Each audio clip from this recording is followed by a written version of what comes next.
Urbanistas explican que es importante resolver uno de los grandes problemas de movilidad en la Ciudad de México.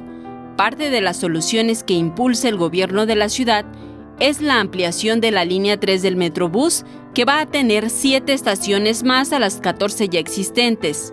Y son 4.5 kilómetros de Etiopía a Hospital General de Joco, lo que ha generado protestas de un grupo de vecinos por donde pasará la línea. La cosa es que el Metrobús, claro que va a utilizar un espacio porque tiene un carril confinado en cada sentido, pero la cosa es que tenemos que fijarnos cuántas personas va a mover un Metrobús. Solo un autobús de Metrobús sustituye casi a 160 vehículos. Entonces, la capacidad que va a tener la avenida Cuauhtémoc con Metrobús de mover más personas es mucho más grande. El urbanista explica que también existen retos que se deben afrontar, como que el transporte público genera comercios en vía pública. Habrá más peatones por avenida Cuauhtémoc. Sin embargo, otros aspectos positivos son los cruces seguros en las esquinas y banquetas iluminadas, pero también es importante escuchar la voz de los vecinos. Y hay que escuchar a los vecinos, pero los vecinos también tienen que entender que hay un beneficio mayor. El Metrobús es parte de un sistema de transporte de la Ciudad de México.